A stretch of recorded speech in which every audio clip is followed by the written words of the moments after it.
Welcome back to Whiskey Adventure. I'm Matt. I'm Vincent. And today we've got a bottle of review quest for you guys. This is a bottle that we just got in from K&L Wine and Spirits up in LA, Hollywood area, I think they are.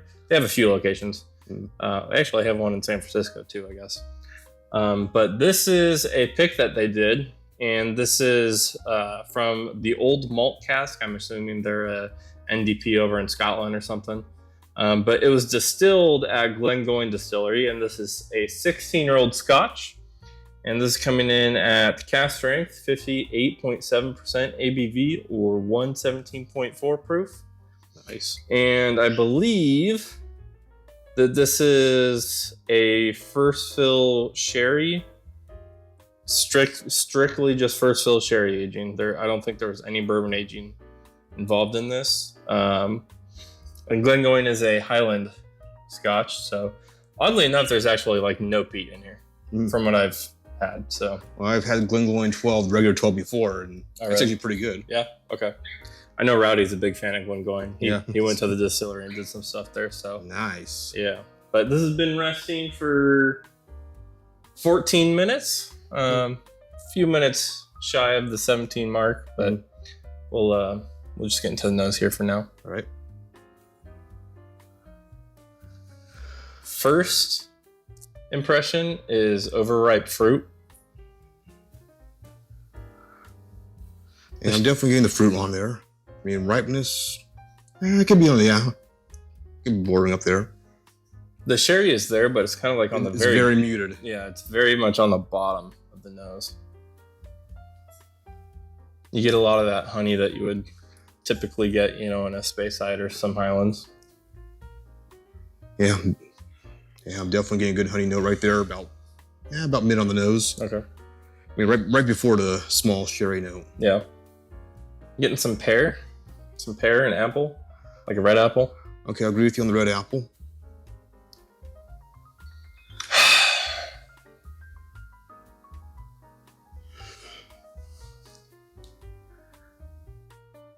What is that?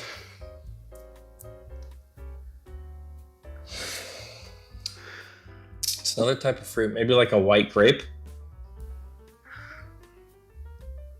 Yeah, I'd be content with a white grape. Okay, I can see a little bit of grapeness in there. All right. We're actually I think we started right out to 17 minutes. I did the math wrong. We're almost at 20 minutes, so let's check the palate out here and see what we got.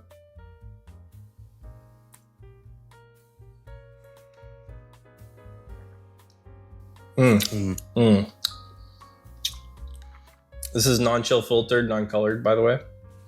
No colors added.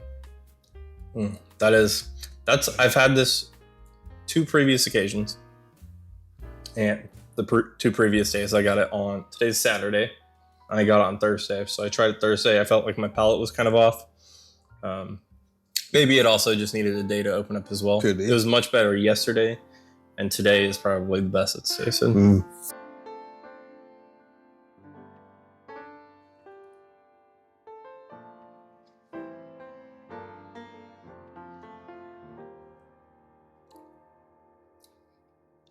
Super sweet honey. Definitely getting pears and apples on it. Yeah, you get that sherry. It's not overly sherry though. This is very well balanced. It's not like a sherry bomb or anything. It's definitely there late on the finish. That's kind of what lingers on the palate. Right. But yeah, very far from a sherry bomb.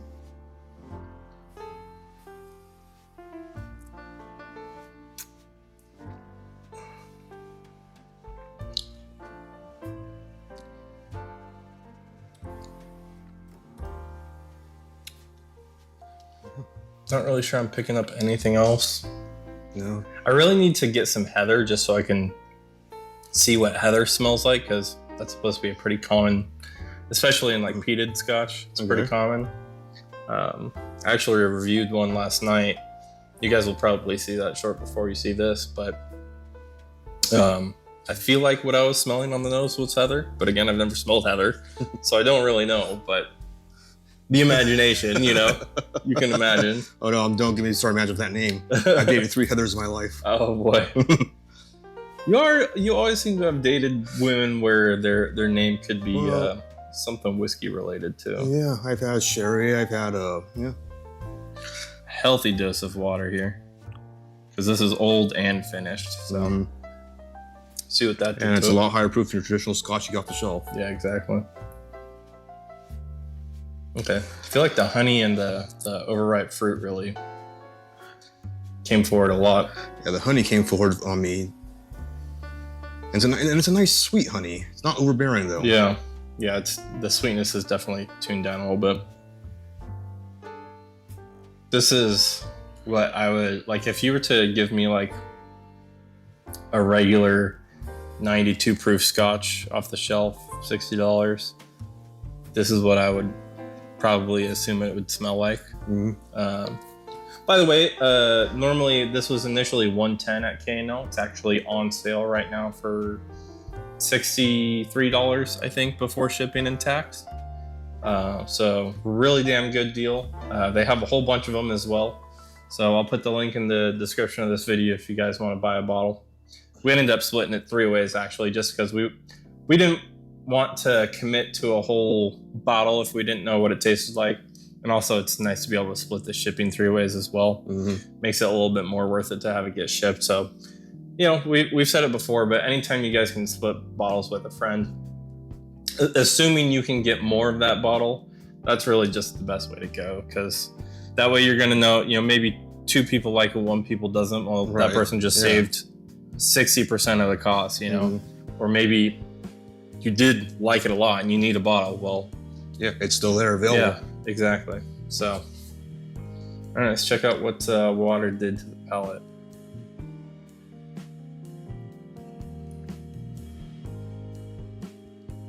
Ooh, it's just really good, man. It is. It's a nice, easy sipper. I feel like you don't really taste the proof until you get to that mid finish because it's so viscous. I feel like the water, it's still relatively complex, but I feel like the water simplified it out a little bit. Kind of like the front to mid palate simplified. The mid to late finish is still really good, but the front half is kind of a little bit simplified now.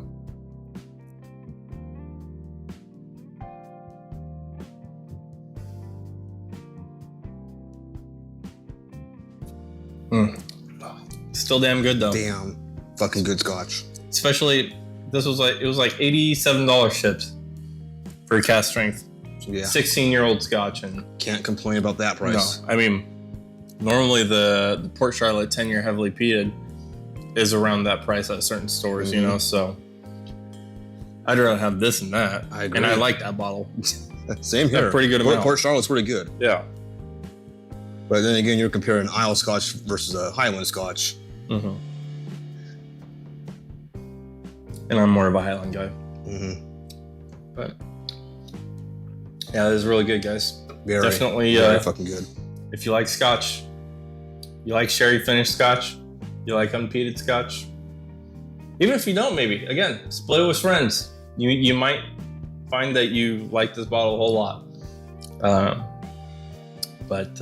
Yeah, I don't got anything else to add. Yeah, I just gotta say, damn fucking good bottle. Let me see if there's anything else I can tell you guys on the bottle here. So it was a single cask, so it's a single barrel, and it was distilled in June 2007, bottled in March 2024. So it is 16 years old, but it's actually only 3 months old, or 3 months from being 17 years old. So it's almost a 17-year-old Scotch. See, and like they put hay on there. I feel like hay and heather, that could be pretty similar. I don't know, but yeah, it was really good, guys. Grab a bottle. Yeah, definitely. I might go grab one myself one of these days. But that's gonna be it for this review. Hopefully you guys enjoyed that. If you have any bottles you'd like for us to check out locally, wow,